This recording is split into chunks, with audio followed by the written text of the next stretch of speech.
প্রিয় ভিউয়ার্স যারা শুনছেন, আপনাদের সবাইকে শুভেচ্ছা জানিয়ে আজকে আমি আমার আলোচনা শুরু করছি। আজকে আপনাদের সাথে আলোচনা করার জন্য আমি যে বিষয়টা বেছে নিয়েছি তা হলো অ্যাকিউট স্ট্রেস ডিসঅর্ডার। এই সমস্যায় যারা ভোগেন তাদের সম্পর্কে আমরা একটু সংক্ষেপে জেনে নিই আজকের আলোচনা থেকে। আজকের আলোচনা খুবই সংক্ষিপ্ত পরিসরে এবং আমি যেটুকুই আপনাদের সাথে শেয়ার করতে চাচ্ছি সবটুকুই মানসিক স্বাস্থ্য কর্মীদের লেখা এবং যারা মানসিক স্বাস্থ্য বিষয়ক জ্ঞান দান করেন এবং বিষয়গুলো নিয়ে কাজ করেন, তারাই মূলত এই বিষয়টুকু লিখেছেন। আমি সেখান থেকে কিছু অংশ আপনাদের সাথে শেয়ার করার জন্য আমি বেছে নিয়েছি, যাতে আমরা একটু ধারণা নিতে পারি যারা অতিমাত্রায় চাপমূলক সমস্যায় ভোগেন তাদেরকে আমরা কিভাবে শনাক্ত করব এবং কেউ এই অ্যাকিউট স্ট্রেস ডিসঅর্ডার এর মধ্যে দিয়ে যাচ্ছে কিনা সে বিষয় সম্পর্কে একটু আমরা নিজের অবগত হব এবং এই সমস্যায় যদি কেউ আক্রান্ত হন তাদের সহযোগিতার জন্য আমরা উদ্যোগ নেব এবং তাদেরকে বিষয়গুলো সম্পর্কে অবগত করব। তাহলে ভিউয়ার্স, চলুন আমি আজকে যেটুকু শেয়ার করার জন্য বেছে নিয়েছি আপনাদের সাথে বলার জন্য, আর আমি এইভাবে শুরু করি। What is the acute stress disorder? আমরা সংক্ষেপে এএসডি বলি। এর প্রেক্ষিতে আমরা যা বলতে পারি তা হলো acute stress disorder is A trauma related disorder. অর্থাৎ এই অ্যাকিউট স্ট্রেস ডিসঅর্ডারটা মূলত এই মানসিক আঘাত বা যে ট্রমা আমরা যা বলি, এই ট্রমার সাথে সম্পর্কিত। তো ট্রমা আক্রান্ত ব্যক্তির মধ্যে প্রাথমিক পর্যায়ে যে সমস্যাগুলো জন্ম নিতে পারে বা জন্ম নিয়ে থাকে তার মধ্যে এই অ্যাকিউট স্ট্রেস ডিসঅর্ডার মূলত যে তীব্র মাত্রায় বা অতিমাত্রায় তাদের মধ্যে চাপ বা মানসিক চাপ তারা বোধ করেন। That develops within 1 month of exposure to a traumatic event. অর্থাৎ এই মানসিক আঘাতমূলক কোনো ঘটনার প্রেক্ষিতে ব্যক্তির মধ্যে এই 1 মাসের মধ্যে এই অ্যাকিউট স্ট্রেস ডিসঅর্ডার এই সমস্যাটি ব্যক্তির মধ্যে বিকাশ লাভ করে বা ব্যক্তির মধ্যে এই সমস্যাটি লক্ষ্য করা যাবে। এটুকু তারা এখানে বলেছেন। ইটস ক্যারেক্টারাইজড, এটাকে আমরা যেভাবে একটু বর্ণনা করতে পারি বা এটার যে বৈশিষ্ট্যগুলো তা হলো বাই ইন্ট্রুসিভ মেমোরিজ বলতে আমরা যে স্মৃতিগুলোকে বলে থাকি সেগুলো হলো যে অতীতের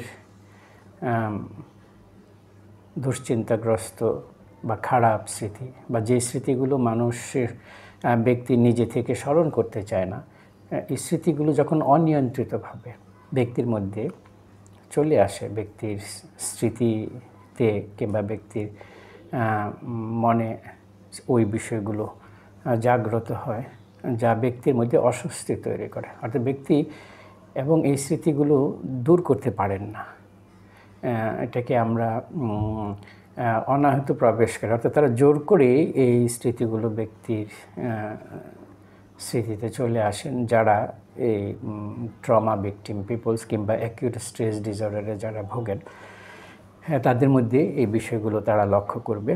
ইন্ট্রুসিভ মেমোরিজ, নেগেটিভ মুড, তাদের মেজাজ মনোভাবটা নেতিবাচক থাকে। ডিসোসিয়েশন, অর্থাৎ ব্যক্তি অনেক সময় পারিপার্শ্বিকতা এবং ব্যক্তি নিজের কাছ থেকে অনেক কিছু তারা সম্পর্কের জায়গাটা কানেক্ট করতে পারেন না, ব্যক্তির জায়গাগুলো থেকে অনেকটা দূরে সরে যান। অ্যাভয়েডেন্স, অর্থাৎ যে পরিস্থিতিগুলো ব্যক্তির জন্য পীড়াদায়ক, কষ্টকর বা ব্যক্তির মধ্যে অস্বস্তি জন্ম দেয়, সে সমস্ত পরিস্থিতি, পরিবেশ, ব্যক্তি বা তার পারিপার্শ্বিকতা, এগুলো থেকে ব্যক্তি নিজেকে গুটিয়ে নেন, অর্থাৎ এড়িয়ে চলার একটা মানসিকতা তাদের মধ্যে জন্ম নেয়। অ্যান্ড অর হাইপার অ্যারাউজাল, তারা অতিমাত্রায় সংবেদনশীল বা জাগ্রত থাকেন, অর্থাৎ তারা যারা এই মানসিক কষ্ট বা আঘাত দ্বারা মানসিকভাবে অসুস্থ হয়ে পড়েন, অর্থাৎ ট্রমা যারা মানসিকভাবে অসুস্থ হয়ে যায়, তাদের ক্ষেত্রে যে বৈশিষ্ট্যগুলো লক্ষ্য করা যায় এগুলো হলো তাদের প্রাথমিক পর্যায়ে এই সমস্যাগুলো বা এই লক্ষণগুলো তাদের মধ্যে লক্ষ্য করা যাবে। যেমন পরিবেশকে এড়িয়ে চলে এবং কখনো কখনো তারা আবার অতিমাত্রায় সংবেদনশীল বা অতিমাত্রায় জাগ্রত তারা হয়ে পড়েন। তাছাড়া ইফ সিমটমস পারসিস্ট, এখানে যে বিষয়টা আমাদের মনে রাখতে হবে, এই বৈশিষ্ট্যগুলো যদি বিদ্যমান থাকে ফর মোর দেন 1 মান্থ, 1 মাসের বেশি, post traumatic stress disorder may be considered, অর্থাৎ এই মানসিক আঘাত পেয়ে যে সমস্ত ব্যক্তি মানসিকভাবে অসুস্থ হয়ে পড়ে এবং অসুস্থ হওয়ার পরে তাদের মধ্যে যে বৈশিষ্ট্যগুলো বা লক্ষণগুলো লক্ষ্য করা যায়, যেমন আমরা উল্লেখ করেছি এখানে, যেমন তাদের মধ্যে intrusive memories, negative mood, dissociation, avoidance and or hyper arousal. এই সিমটমগুলো যদি ব্যক্তির মধ্যে 1 মাসের বেশি বিদ্যমান থাকে, তাহলে আমরা তখন আর ওই ব্যক্তিকে আমরা অ্যাকিউট স্ট্রেস ডিসঅর্ডারে ভুগছে বলে আমরা ধরে নেব না। উনি মূলত পোস্ট ট্রমাটিক স্ট্রেস ডিসঅর্ডার, অর্থাৎ ওই ব্যক্তির মধ্যে মানসিক আঘাত পরবর্তী যে জটিল মানসিক রোগ পিটিএসডি, এটি বিকাশ লাভ করার একটা সম্ভাবনা দেখা দিয়েছে বা বিকাশ লাভ করেছে, এটুকু এখানে বলতে চেয়েছে। এই অ্যাকিউট স্ট্রেস ডিসঅর্ডারে যারা ভোগেন তাদের যে মধ্যে যে ফিচারগুলো, যে লক্ষণগুলো আমরা লক্ষ্য করব, অর্থাৎ প্রধান যে বৈশিষ্ট্যগুলো, লক্ষণগুলো আমরা তাদের মধ্যে দেখতে পাবো যারা অ্যাকিউট স্ট্রেস ডিসঅর্ডারে ভোগেন, তার মধ্যে প্রথমে আমরা বলতে পারি ইন্ট্রুসিভ সিমটমস। আমরা তো একটু আগেই বলেছি যে ইন্ট্রুসিভ হলো ব্যক্তির মধ্যে যে চিন্তাগুলো ব্যক্তিকে অস্বস্তির মধ্যে ফেলে দেয়, ব্যক্তি যে চিন্তাগুলো করতে চান না বা যে বিষয়গুলো ব্যক্তি মনের মধ্যে আনতে চান না, সেগুলো জোর করে ব্যক্তির স্মৃতিতে চলে আসে। অর্থাৎ আমরা অনাহূত প্রবেশকারী আমরা বলে যে অনুমতি ছাড়াই বা ওদেরকে স্মৃতিতে আনতে চায় না, ব্যক্তি রিকল করতে চায় না, সে সমস্ত ঘটনা বা স্মৃতি যখন ব্যক্তির মধ্যে চলে আসে তখন তাকে ইন্ট্রুসিভ থটস বা ইন্ট্রুসিভ মেমোরিজ বলা হয়ে থাকে। এখানে ইন্ট্রুসিভ সিমটমের মধ্যে হবে রিকারিং, অর্থাৎ প্রায়ই তাদের মধ্যে এই বিষয়গুলো বা এই সমস্যাগুলো চলে আসে। ডিস্ট্রেসিং মেমোরি, যন্ত্রণাদায়ক বা কষ্টকর স্মৃতি সমূহ। ফ্ল্যাশব্যাক, অর্থাৎ যে ঘটনা দ্বারা ব্যক্তি মানসিকভাবে আঘাত পেয়েছে বা ব্যক্তির কাছে ট্রমাটিক, সেই ঘটনাগুলো ব্যক্তির চোখের সামনে এক ঝলক, অর্থাৎ হঠাৎ ব্যক্তির সামনে এগুলো চলে আসে, এটাকে ফ্ল্যাশব্যাকস বলা হয়। ও নাইটমেয়ার্স, তারা দুঃস্বপ্ন, রাতের বেলা খারাপ স্বপ্ন দেখেন। রিলেটেড টু দ্য ট্রমা, ওই যে ট্রমার সাথে সম্পর্কিত ওই বিষয়গুলো ব্যক্তির কখনো নাইটমেয়ার্স, রাত্রে দুঃস্বপ্নের মাধ্যমে এগুলো চলে আসে, কখনো ফ্ল্যাশব্যাকস হচ্ছে, এবং ওইটার সাথে যে ডিস্ট্রেস মেমোরিজগুলো সেগুলো চলে আসে ব্যক্তির মধ্যে। এবং এগুলো ইন্ট্রুসিভ সিমটমস, এগুলো ব্যক্তি নিজে থেকে বিষয়গুলো আনতে চান না, কিন্তু এগুলো ব্যক্তির মধ্যে চলে আসে যারা এই অ্যাকিউট স্ট্রেস ডিসঅর্ডারে যারা ভোগেন। তাছাড়া অ্যাভয়েডেন্স তাদের মধ্যে কাজ করে। অ্যাভয়েডেন্স হলো এড়িয়ে যাওয়া, যেই ঘটনা বা পরিস্থিতির মুখোমুখি হতে চায় না, ব্যক্তি যেগুলো থেকে নিজেকে আড়াল করে রাখেন, আমরা এই সমস্ত বিষয়গুলোকে অ্যাভয়েডেন্স বলি। অ্যাভয়েডিং থটস, চিন্তাগুলো এড়িয়ে চলা, ফিলিংস, অনুভূতি, স্টিমুলেশন, যে বিষয়গুলো আমরা উদ্দীপক বলি, স্টিমুলেশন বা যে বিষয়গুলো ব্যক্তির জন্য ট্রমাটিক, সেগুলো থেকে ব্যক্তি এড়িয়ে চলেন। That triggers memories of the trauma, অর্থাৎ যেসব ঘটনা এই ট্রমা, কষ্ট বা আঘাতকে স্মৃতিতে নিয়ে আসে বা জাগিয়ে তোলে, যে সমস্ত ঘটনা, বিষয়, সেগুলোকে ব্যক্তি এড়িয়ে চলে। এটি এখানে বলেছে অ্যাভয়েডেন্স। নেগেটিভ মুড, নেগেটিভ মুডের মধ্যে আমরা যা লক্ষ্য করতে পারি, তাহলে persistent negative emotions like fear, sadness or anger. যারা অ্যাকিউট স্ট্রেস ডিসঅর্ডারে ভোগেন, তাদের মধ্যে আমরা প্রায় সময় বা অনবরত যে বিষয়গুলো দেখব, তাদের মধ্যে নেগেটিভ ইমোশন, নেতিবাচক আবেগ, যেমন তার মধ্যে ফিয়ার, ভয়, স্যাডনেস, দুঃখ, এবং অ্যাঙ্গার, কেউ কেউ অতিমাত্রায় উত্তেজিত বা রাগান্বিত থাকে। এগুলো যারা অ্যাকিউট স্ট্রেস ডিসঅর্ডারে ভোগেন তাদের মধ্যে আমরা লক্ষ্য করব। ডিসোসিয়েটিভ সিমটমস, এবং এই ডিসোসিয়েটিভ সিমটমসের মধ্যে যা আছে, feeling detached or disconnected from oneself or one's surroundings, অর্থাৎ যারা অ্যাকিউট স্ট্রেস ডিসঅর্ডার, অর্থাৎ ওই মানসিক আঘাত বা এই ট্রমা থেকে যারা মানসিকভাবে অসুস্থ হয়ে যায়, তাদের মধ্যে এই ডিসোসিয়েটিভ সিমটমসও লক্ষ্য করা যায়। তারা পারিপার্শ্বিকতা থেকে, এমনকি নিজের কাছ থেকে তারা বিচ্ছিন্ন হয়ে পড়ে। অর্থাৎ এই জায়গাগুলোর সাথে ব্যক্তিরা সম্পর্ক, অর্থাৎ ব্যক্তির অনুভূতির জায়গাগুলো বা এই বিষয়গুলোর সাথে ব্যক্তি কখনো অ্যাটাচমেন্ট তারা ফিল করে না, অর্থাৎ সম্পর্ক তারা বুঝতে পারেন না। এরকম লক্ষণও আমরা লক্ষ্য করব যারা এই ট্রমা ভিকটিম পিপল যারা আছেন, যাদের মধ্যে প্রাথমিক পর্যায়ে যে অ্যাকিউট স্ট্রেস ডিসঅর্ডার সমস্যাটি তাদের মধ্যে বিকাশ লাভ করে। সেক্ষেত্রে ব্যক্তির এই ডিসোসিয়েটিভ সিমটমসও তাদের মধ্যে লক্ষ্য করা যায়।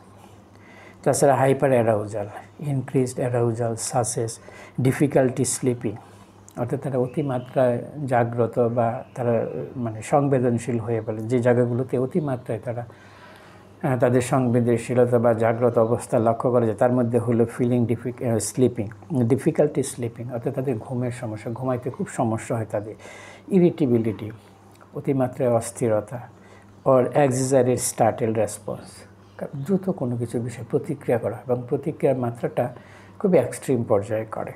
অর্থাৎ এই বিষয়গুলো আমরা যারা অ্যাকিউট স্ট্রেস ডিসঅর্ডারে ভোগে তাদের মধ্যে আমরা লক্ষ্য করব। তাছাড়া ডিউরেশন অফ সিমটমস, আমরা এই জায়গাটাও আমরা বিবেচনা করব। আমরা কাউকে যদি অ্যাকিউট স্ট্রেস ডিসঅর্ডার শনাক্ত করতে চাই, তার ডিউরেশনটা, অর্থাৎ পরিধিটা কতদিন ধরে বা কোন সময় থেকে ব্যক্তির মধ্যে এই সমস্যাগুলো লক্ষ্য করছি, তা বিবেচনা করে আমাদের এই জায়গাটা এইভাবে ডায়াগনোসিস করতে হবে। তাহলে acute stress disorder symptoms usually develop soon after the traumatic event, অর্থাৎ এই ট্রমাটিক ইভেন্ট বা কোনো আঘাতমূলক ঘটনা ঘটার খুব অল্প সময়ের মধ্যে বা দ্রুত সময়ের মধ্যে তাদের মধ্যে এই সিমটমগুলো তাদের মধ্যে ডেভেলপ করে থাকে, and ten two B self limiting, এবং এটা নিজেদের মধ্যে এই বিষয়গুলো সীমাবদ্ধ থাকে, লাস্টিং লেস দেন 1 month, কম 1 মাসের চেয়েও কম। যদি এই সমস্যাগুলো আমরা ব্যক্তির মধ্যে লক্ষ্য করি এবং এগুলো ব্যক্তি তার নিজের মধ্যে এই বিষয়গুলো সীমাবদ্ধ, অর্থাৎ ব্যক্তি নিজেই নিজের মধ্যে এই সমস্যাগুলো বা এই সিমটমগুলো তারা অনুভব করে থাকেন, নিজের মধ্যে লক্ষ্য করে থাকেন, এবং যখন এই সমস্যার বৈশিষ্ট্যগুলো বা এই সিমটমগুলো যদি 1 মাসের কম সময় ব্যক্তির মধ্যে এই সমস্যাগুলো লক্ষ্য করি, তাহলে আমরা এটি মূলত অ্যাকিউট স্ট্রেস ডিসঅর্ডার হিসাবে আমরা ধরে নিতে পারি বা বিবেচনা করে থাকব। যদি 1 মাসের বেশি হয়ে যায় তাহলে সেক্ষেত্রে এই অ্যাকিউট স্ট্রেস ডিসঅর্ডার জায়গাটা তখন পোস্ট ট্রমাটিক স্ট্রেস ডিসঅর্ডার হওয়ার, অর্থাৎ পিটিএসডি বিকাশ লাভ করার একটা সম্ভাবনা দেখা দেয়, বা কারো কারো ক্ষেত্রে এই পিটিএসডি ডেভেলপ করতে পারে।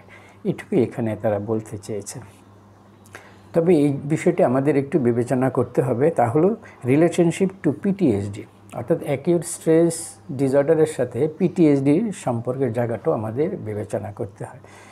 আর এই জায়গাটা বিবেচনা করতে গিয়ে আমরা যেভাবে এই বিষয়টি আমরা মূল্যায়ন করতে পারি বা লক্ষ্য করতে পারি তা হলো, হোয়াইল যখনই acute stress disorder is a precursor to PTSD, অর্থাৎ পূর্ব লক্ষণ বা আমরা আগে থেকেই এই বিষয়টা ব্যক্তির মধ্যে যদি লক্ষ্য করি পিটিএসডির ক্ষেত্রে, not everyone with acute stress disorder will develop PTSD, অর্থাৎ সবার ক্ষেত্রেই কিন্তু এই যারা অ্যাকিউট স্ট্রেস ডিসঅর্ডারে যারা ভোগেন তাদের সবারই মধ্যে পিটিএসডি বিকাশ লাভ নাও করতে পারে। যদিও পিটিএসডির পূর্ব লক্ষণ হিসাবে আমরা এই অ্যাকিউট স্ট্রেস ডিসঅর্ডারের এই সিমটমগুলো আমরা তাদের মধ্যে লক্ষ্য করতে পারি, এটি এখানে তারা বলতে চেয়েছেন। ইফ সিমটমস পারসিস্ট, যদি এই লক্ষণগুলো বিদ্যমান বা থাকে বা তাদের মধ্যে লক্ষ্য করা যায়, beyond 1 month the diagnosis may shift to PTSD, অর্থাৎ 1 মাসের চেয়ে বেশি সময় যদি ব্যক্তির মধ্যে যে বৈশিষ্ট্যগুলো আমি আলোচনা করেছি অ্যাকিউট স্ট্রেস ডিসঅর্ডারের ক্ষেত্রে, এগুলো যদি ব্যক্তির মধ্যে 1 মাসের পরেও যদি আমরা এই লক্ষণগুলো কোনো ব্যক্তির মধ্যে যদি আমরা লক্ষ্য করি বা দেখতে পাই, তাহলে সেক্ষেত্রে আমরা এটাকে পিটিএসডি হিসাবে আমরা ধরে নেব, অর্থাৎ ব্যক্তির অ্যাকিউট স্ট্রেস ডিসঅর্ডার থেকে এখন পিটিএসডিতে চলে গেছে তার রোগটি, এই কথাটি এখানে বলা হয়েছে। এটুকুই আমি মূলত আজকে নির্বাচিত করেছি আপনাদের সাথে শেয়ার করার জন্য। যারা মানসিক আঘাত, কষ্ট বা কোনো ধরনের নির্যাতনের অভিজ্ঞতার মধ্যে দিয়ে যায় এবং এই সমস্ত ঘটনা ব্যক্তিকে যদি মানসিকভাবে আহত কিংবা ব্যক্তি মানসিকভাবে অসুস্থ হয়ে পড়েন, সেক্ষেত্রে প্রাথমিক পর্যায়ে অর্থাৎ ওই সমস্ত ট্রমাটিক ইভেন্ট ঘটার বা মানসিকভাবে আঘাতমূলক ঘটনা ঘটার পরবর্তী সময়েই ব্যক্তির মধ্যে যে সমস্যাগুলো বা যে লক্ষণগুলো লক্ষ্য করা যায় সেটি মূলত অ্যাকিউট স্ট্রেস ডিসঅর্ডার হিসাবে এখানে বিবেচনা করা হয়। এটুকুই আমি আজকে আপনাদের সামনে তুলে ধরলাম যে ট্রমা ভিকটিম পিপল যারা আছে তারা প্রাথমিক পর্যায়ে অর্থাৎ 1 মাসের মধ্যে যে সমস্ত আচরণগুলো করেন, বিশেষ করে যারা এই ট্রমা দ্বারা যারা ভিকটিম হয়ে যায়, তারা এফেক্টেড যারা হয়ে যান, তাদের ক্ষেত্রে এই অ্যাকিউট স্ট্রেস ডিসঅর্ডার প্রাথমিক পর্যায়ে লক্ষ্য করা যেতে পারে। এবং এর মধ্যে সবার ক্ষেত্রে যে পিটিএসডি ডেভেলপ করবে কিন্তু তা নয়, কারো কারো ক্ষেত্রে পিটিএসডি হতে পারে। বিশেষ করে আমরা যদি এই লক্ষণগুলো যদি কোনো ব্যক্তির ক্ষেত্রে 1 মাস পরবর্তী সময়ে যদি লক্ষ্য করি, তাহলে আমরা ধরে নেব ব্যক্তির মধ্যে পিটিএসডি বিকাশ লাভ করেছে। এবং সেক্ষেত্রে পিটিএসডি জন্য যে ধরনের ইন্টারভেনশন আছে সে বিষয়ে সেভাবে তাদের জন্য চিকিৎসা নির্ধারণ করা হয়ে থাকে। এবং অ্যাকিউট স্ট্রেস ডিসঅর্ডারের ইন্টারভেনশনের জন্য যে ব্যবস্থা আছে তাদের এই চিকিৎসার জন্য, সেক্ষেত্রে আমরা পরবর্তী সময়ে আমরা আলোচনা করব যে অ্যাকিউট স্ট্রেস ডিসঅর্ডারে যারা ভোগেন তাদের জন্য মনোবৈজ্ঞানিক দৃষ্টিভঙ্গি থেকে এবং মানসিক স্বাস্থ্যকর্মীরা কী ধরনের সেবা প্রদান করে থাকেন সেই বিষয়ে পরবর্তী সময়ে আলোচনা করার চেষ্টা করব। আপনারা ভালো থাকবেন, মানসিক স্বাস্থ্য যত্ন নেবেন। আমরা মানসিক স্বাস্থ্য সম্পর্কে যত বেশি সচেতন হব, মানসিক সমস্যা সংকট উত্তরণে আমরা তত বেশি আমরা সেই জায়গাটায় আমরা তত বেশি নিজেদেরকে রক্ষা করতে পারবো এবং মানসিক স্বাস্থ্যের সমৃদ্ধির জায়গাটা, মানসিক স্বাস্থ্য উন্নয়নের জায়গাটা, আমরা মানসিকভাবে সুস্থ থাকার জায়গাটা আমরা তত বেশি সংরক্ষণ করতে পারবো। ভালো থাকবেন, আবার দেখা হবে অন্য দিন অন্য কোনো প্রসঙ্গ নিয়ে।